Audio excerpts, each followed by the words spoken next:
Rendez au Père des cieux ce qui appartient au Père des cieux. Rendez à la parole de Dieu ce qui, vous savez, c'est Christ ou bien Yashaya. Yashaya c'est mieux, ou Isaiah Congo. Rendez à Isaiah Congo, à Yashaya Congo ce qui lui appartient. Bien, bon. Nous allons parler du baptême. Nous allons parler du baptême. Vous savez, avant de parler du baptême, nous devons, bon, pas nous devons, je dois essayer de découvrir le passé avec vous. Vous savez, la première église en Afrique, nombreux disent, oui, la première église en Afrique, c'est en Éthiopie. Oui, c'était au XVIIIe siècle, ce qui veut dire au XVIIIe siècle, en 1900 ou bien en 1700. En fin de compte, l'église éthiopienne, ça ne date pas de 1700 ou 1900. L'église éthiopienne, ça date du temps de Candace. Quand je vais parler de l'Abyssinie, vous allez voir, l'église de l'Abyssinie, l'église de l'Éthiopie, ça date du temps de Candace. Vous allez me dire, mais de quelle Candace tu parles? Pourquoi? Parce que Candace veut dire reine. C'est comme Ptolomée. Ptolomée veut dire roi. Hein? C'est comme Pharaon. Pharaon veut dire roi. C'est comme, comment on appelait ça chez nous? Mani. Mani veut dire seigneur. Quand on disait Mani Congo, le seigneur de Congo. Vous voyez? Bon. Si l'église de l'Abyssinie, ça date de Candace. On sait tous, la première église en Afrique, c'est l'église d'Éthiopie. Nombreux, il y a beaucoup de panafricains qui disent, allez-y, allons-y au cul de nos ancêtres. Je vais vous raconter un peu l'histoire de l'église de l'Éthiopie. L'église de l'Éthiopie, un petit bout de l'histoire. L'église de l'Éthiopie, dans l'église de l'Éthiopie, ils pratiquent le Shabbat. Hein? Au lieu que ce soit dimanche, eux, ils savent bien que c'est samedi. Ils le font le samedi. Je ne sais pas si, au jour d'aujourd'hui, ils le pratiquent aussi le samedi. Mais moi, ce que je sais dans le livre, dans le dictionnaire de l'histoire que je suis en train de lire, ils pratiquaient au temps ancien. Le 7e jour, c'était le samedi. Ça veut dire qu'ils respectaient ce que les Écritures disaient. Vous savez, avec le temps, qu'est-ce qu'ils ont fait? Ils ont adopté la chrétienté selon la mesure du Vatican. Qu'est-ce qu'ils font? Ils font, quand vous allez en Éthiopie, ils font textuellement la même chose que le Vatican fait. C'est quoi? Je vais vous énumérer ça. Ils prient l'ange Michael, l'archange Michael. L'archange Michael que nous appelons Makaya Congo. Makaya Congo, les Éthiopiens, ils prient Makaya Congo. J'ai aussi un de mes frères qui est en train de dire Makaya Congo, c'est Christ. En fin de compte, le frère aussi, il fait la même chose que les Éthiopiens. Donc, en fin de compte, il est en train de idolâtriser, il est en train d'adorer un ange. Vous savez, il est en train de louer un ange. Il est en train de louer un archange. Eux, les Éthiopiens aussi, ils prient Makaya Congo. Déjà, c'est pas bon.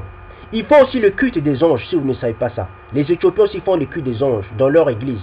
Le Vatican aussi prie aussi l'ange Michael, si vous ne savez pas ça. Le Vatican aussi fait le culte des anges. Ceux qui font le culte des anges, ils font de la magie, si vous ne savez pas. Ça veut dire, le Vatican fait de la magie. Hein? Que ce soit avec l'encens, puis avec, j'ai oublié, l'encens et l'eau bénite. Vous voyez? Les Éthiopiens, ils font le culte des ancêtres, si vous voyez bien.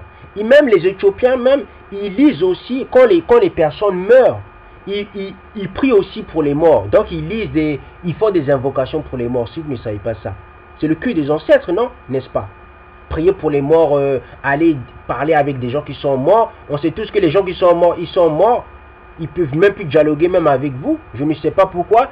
Le peuple, le panafricanisme est en train de nous prôner maintenant le culte des ancêtres. Vous voyez? Et les Éthiopiens, ils font la même chose que fait le Vatican. Adorer des anges, adorer l'archange Michael. Ils font aussi quoi encore? Faire aussi le culte des ancêtres, donc faire des prières pour des morts, parler avec des morts. Qu'est-ce qu'ils font encore?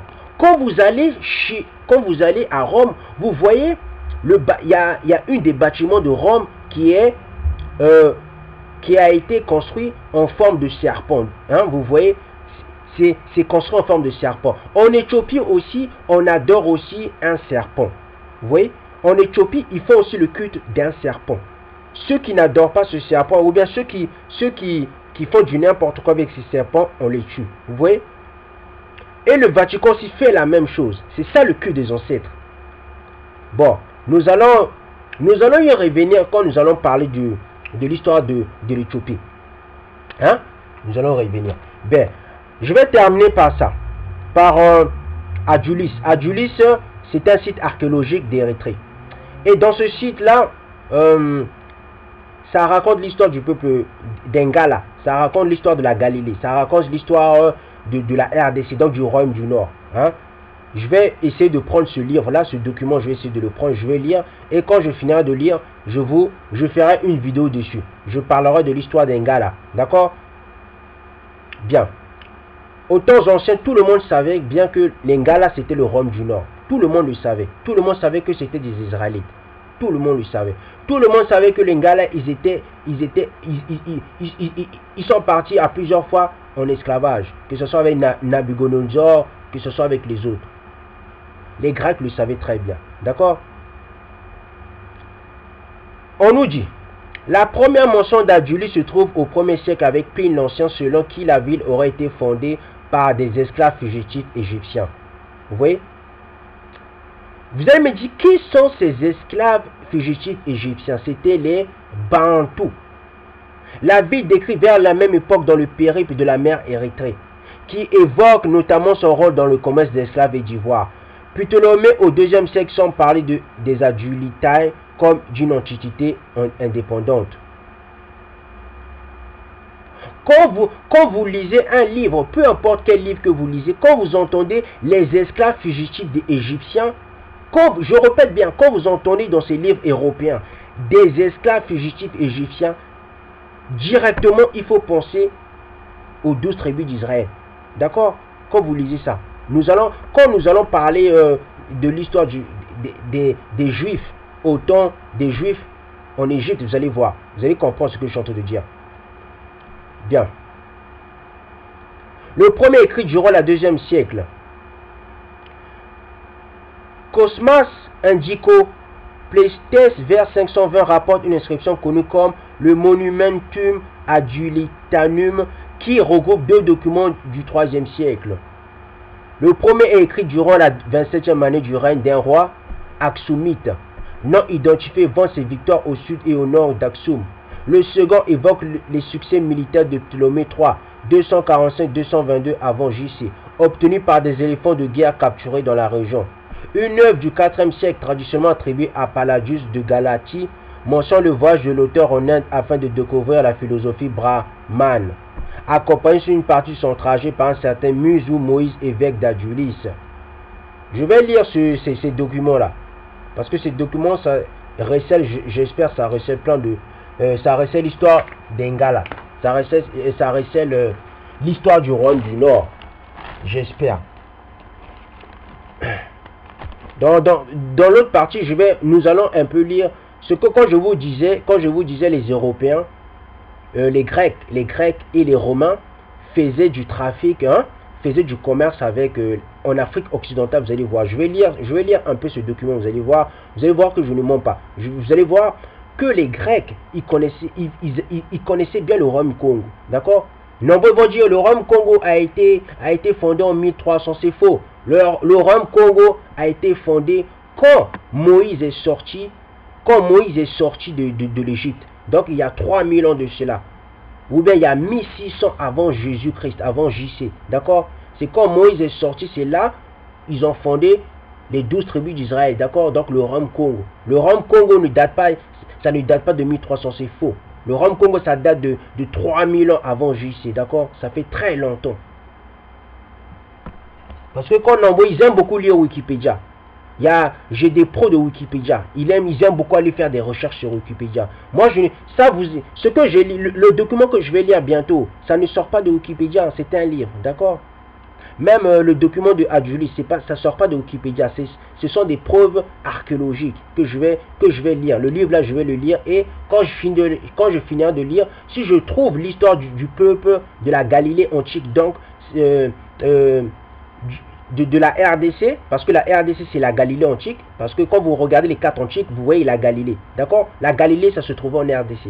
Quand si je trouve l'histoire de mes frères du Rhum Nord, quand je vais trouver, je ferai une vidéo dessus. Et cette vidéo, je la donnerai à une chaîne là. Bien. Si je trouve ça, si la chaîne ne veut pas prendre, tant pis pour lui. Bien. 1 Pierre 1, 5, 3. Hein? Oh, excusez-moi. Oui, voilà. Non, je vais prendre 2 Pierre 1, 5, sinon 5, 9. Pour cette raison même, faites-vous tous vos efforts afin d'ajouter à votre foi la qualité morale. À la qualité morale, la connaissance. Vous voyez? La connaissance. Il faut la connaissance. Tu ne peux pas dire, oui, j'ai la foi en Dieu. Mais si tu ne connais pas, si tu n'as pas de la connaissance. Nombreux vont dire, oui, mais la connaissance, c'est connaître Dieu. Oui, bien sûr. La connaissance, c'est connaître Dieu. Mais le mot connaissance veut aussi dire avoir de la science. Vous voyez? Faire des preuves, chercher des preuves archéologiques, chercher... C'est la science, c'est le savoir. Le savoir, c'est aussi la science. Vous voyez? Le savoir, c'est la connaissance. Mais la connaissance, c'est pas connaître que Dieu. Non. D'accord? C'est ça. Quand les Européens sont venus en Afrique nous mettre en esclavage, ils nous disaient quoi? Ils nous disaient lisez le livre, mais n'ayez pas la connaissance. Ne raisonnez pas. D'accord? Après, vous allez me dire, mais comment ça se fait, nous avons gobé? C'est normal que vous avez gobé, parce que aux temps anciens, en 1492, quand les Européens sont venus en Afrique, mais le peuple bantou, 90% du peuple bantou, c'était tous des idolâtres. C'était tous des idolâtres. Ils faisaient des sacrifices humains. Ils avaient des relations avec les femmes de leurs amis. Il y avait de l'adultère. C'était devenu du n'importe quoi en Afrique. Tout ce que la Bible dit, quand la Bible dit oui, mon peuple, vous faites de l'adultère, mon peuple fait de l'idolâtrie. Mais tout ce que la Bible dit par rapport aux Israélites, mais c'est ce qu'on voyait chez le peuple bantou. Hein. Vous comprenez? C'est ce qu'on voyait. Celui qui connaît l'histoire du peuple bantou, il va comprendre que c'est la même chose. Quand l'Éternel dit dans Michée, mais vous les Israélites, vous n'êtes pas comme les Éthiopiens. Pourquoi Dieu lui dit? Pourquoi c'est écrit dans la Bible? Nombreux vont dire non, ce sont les Européens que c'est faux. Pourquoi? Parce que aux temps anciens, le royaume du Nord, il y avait beaucoup de... Écoutez-moi bien. L'Éthiopie, dans l'Éthiopie, il n'y avait pas que le royaume de l'Abyssinie, c'est faux. Dans l'Éthiopie, il y avait aussi le royaume de Galilée. D'accord? La moitié de l'Éthiopie était dirigée par les Juifs. Je répète, la moitié de l'Éthiopie était dirigée par les Juifs. C'est pour cela, c'est écrit dans la Bible, dans Sophonie 3 et dans Ésaïe 18.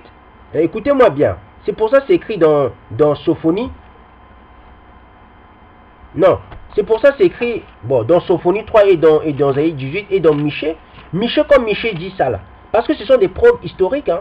La Bible, ce n'est pas que lire, oui, c'est non. Parce que ce sont des preuves historiques. Selon l'histoire, le peuple israélite était noir comme les Éthiopiens. D'accord? Et la moitié de l'Éthiopie était dirigée par des Juifs. C'était dirigé par la RDC. D'accord?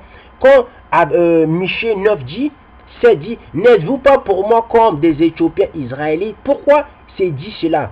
Déclare l'Éternel, n'ai-je pas fait sortir Israël d'Égypte? C'est vrai. Il y a des preuves historiques qui prouvent que le peuple bantou est sorti de l'Égypte. D'accord? Il y a des preuves historiques qui prouvent que la RDC est sortie de l'Égypte en tant que les Juifs. D'accord? Les 12 tribus, le royaume Congo est sorti de l'Égypte en tant que les Juifs.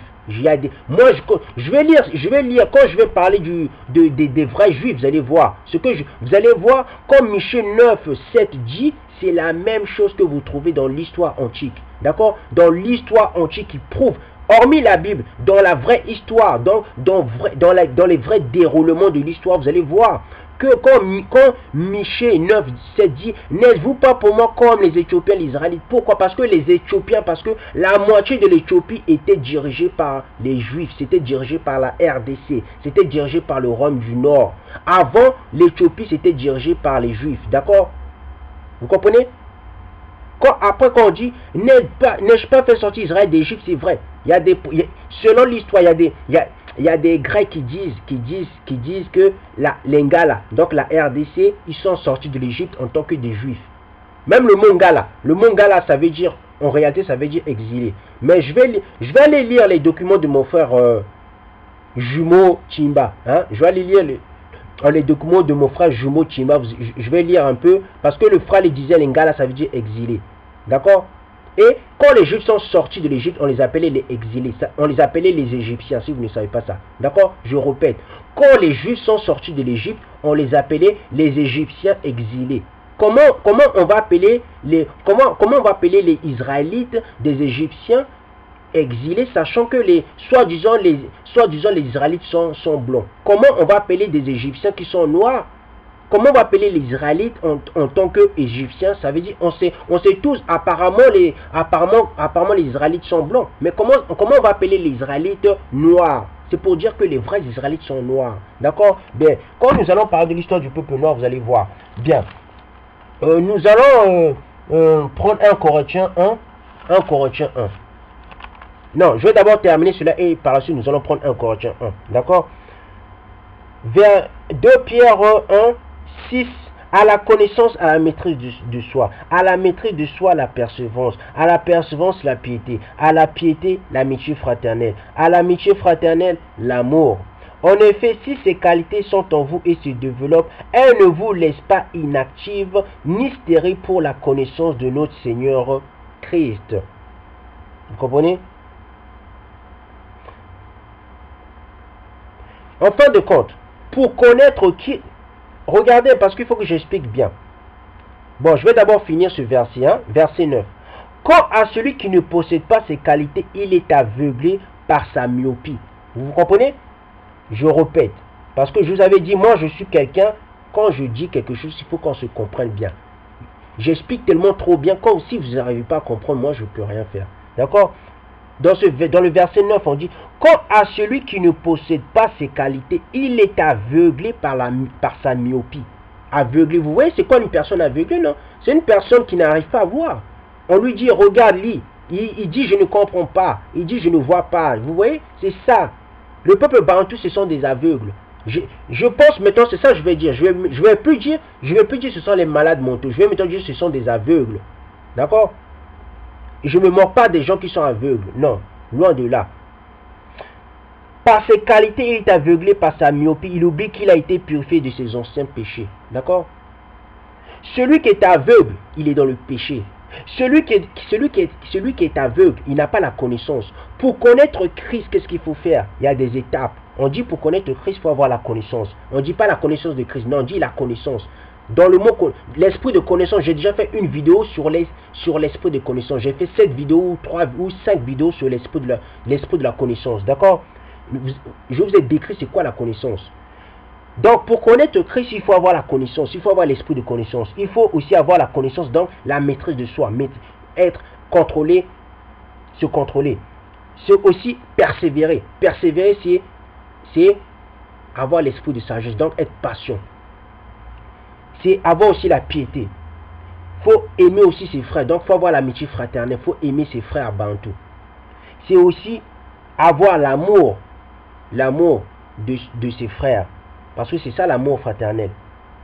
Et on dit, quant à tout cela, tu pourras connaître Christ. Donc, Yashaya ou bien Isaiah Congo.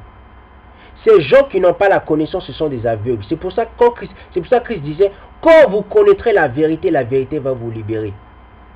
C'est pour cela aussi il est écrit, le manque de connaissance n'est bon pour personne. Puisque vous avez rejeté la loi, je vous rejetterai aussi. Comprenez? Mon peuple périt par manque de connaissance. C'est pour cela que Christ disait ça. Tu ne peux pas dire je connais Dieu.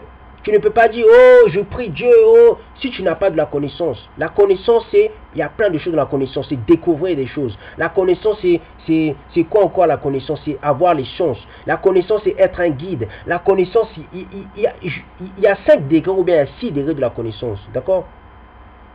La connaissance c'est pas lié à la Bible puis connaître la Bible c'est ça. Non, non, c'est pas ça. C'est faire des preuves, c'est chercher en fin de compte, c'est chercher qu'est-ce qu'il y a dans la vie.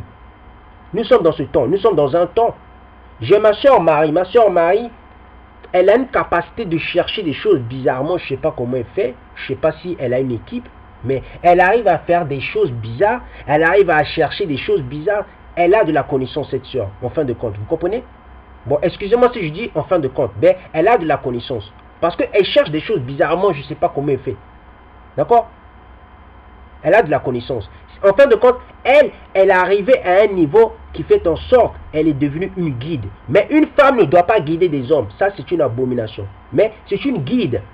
Vous comprenez? Elle fait partie des pères, elle fait partie des femmes qui doivent guider, qui doivent guider les gens. Mais elle doit guider ses sœurs. Elle peut aussi guider les enfants, d'accord? Les enfants. Mais elle ne doit pas guider les personnes âgées. Hein? Les personnes comme nous. Je ne suis pas âgé, mais je suis un jeune homme. Mais moi, je l'écoute bien. Et j'apprends beaucoup de ma soeur. Parce que je ne peux pas tout connaître, ce n'est pas possible. Tout ce qu'elle dit, il y a des choses qu'elle dit que moi, je ne connais pas. Je ne vais pas mentir. D'accord? Bien. On apprend toujours. On apprend toujours. Bon. Nous avons vu un aspect de la connaissance, un aspect pour connaître Dieu. Nous allons prendre Corinthiens. Nous allons prendre Corinthiens. 1 Corinthiens 3, si je veux. 1 Corinthiens 3. 11, 17. Je l'avais lu, hein? Ok. Bon, vous savez quoi? Puisque c'est pas encore fini, nous allons voir maintenant. Parce que nombreux disent, oui, il faut être baptisé d'eau pour avoir le baptême d'esprit. Bon, vous savez quoi? Je vous avais dit dans les vidéos qui vont arriver, nous allons éplucher la Bible. En fin de compte, nous allons éplucher. J'ai pas mis des références sur des feuilles. Nous allons éplucher la Bible en même temps. Donc en fin de compte, je vais lire, je vais essayer de chercher des références qui parlent de l'esprit en même temps que la vidéo est en train de se dérouler. Vous comprenez? Bon, nous allons commencer par quoi? Nous allons commencer par Malachie 1. Nous allons chercher le baptême d'esprit. Nous allons chercher le baptême d'esprit. Là, je suis dans Malachie 3. Dans Malachie 3, on parle d'un feu purificateur. Hein? Dans Malachie 2, on parle le Dieu de la justice. Dans Malachie 3, on parle de la femme avec laquelle tu étais lié par une alliance. Parce que Dieu n'aime pas, c'est comme moi. Dieu n'aime pas que j'aille chercher une femme qui n'a rien à voir avec le peuple bantou. Mais là, ça ne fait rien. D'accord? Pourquoi je dis ça ne fait rien? Parce que je ne connais pas mon futur. D'accord? Et dans le même verset, on dit aussi, veillez sur votre esprit que personne ne trahisse la femme de sa jeunesse. Hein? Car je déteste le divorce de l'Éternel, le Dieu d'Israël. Veillez sur votre esprit et ne commettez pas vos trahisons. En fin de compte, quand un bantou se marie avec une femme étrangère, il trahit Dieu. Bon, pour là, on n'est pas là. D'accord? Là, nous sommes en train de parler du baptême d'esprit. Bien. Nous allons prendre Zacharie. Zacharie 14. Hein? Zacharie 14. Zacharie 14, ça parle de l'esprit. L'esprit de grâce et de supplication. Nous sommes dans ce temps-là. Dans ce temps-là, ça va arriver. Ça va arriver, d'accord? Quand Zacharie 12, 10 dit, alors je déverserai sur la famille de Daoudi et sur les habitants de Jérusalem un esprit de grâce et de supplication. Et ils tourneront les regards vers moi, celui qu'ils ont transpercé. Ils pleureront sur lui comme on pleure sur un fils unique. Ils pleureront amèrement sur lui comme on pleure sur un premier-né. Je pense que ça peut se faire. Si Afrique Média, vous comprenez? Peut-être ça peut se faire. Si Afrique Média, bon, je vais m'arrêter là. Zacharie, nous allons encore prendre Zacharie 11, nous allons voir. Nous allons chercher le baptême d'esprit. D'accord? Je vous avais dit, nous allons faire ça. Bon, il n'y a rien. Nous allons prendre Zacharie 10, nous allons voir. Est-ce qu'il y a le baptême d'esprit? Non, il n'y a rien. Nous allons aussi voir Zacharie 9. Bon, il n'y en a pas. Je vais m'arrêter là. Je vais vous donner quelque chose là. Zacharie 9, 5 ans, il dit, Ascalon le verra et elle aura peur. Gaza aussi explosera de douleur ainsi qu'Écran, car son appui fera sa honte. Le roi disparaîtra de Gaza. Vous allez me dire, mais c'est qui? Je vais vous dire quelque chose. Vous savez, Gaza, c'est qui? Gaza, c'est l'Éthiopie.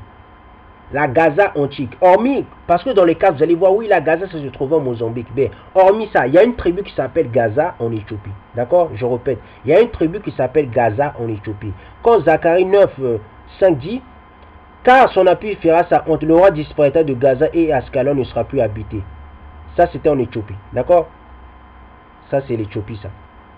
Et il dit par la suite, un bâtard s'établira dans Astot et j'abattrai l'orgueil des Philistins. Les Philistins, c'est la Côte d'Ivoire. Mais je ne dis pas que tous les Ivoiriens, ce sont des Philistins. Non. Il y a aussi des Bantous qui se trouvent là-bas. Les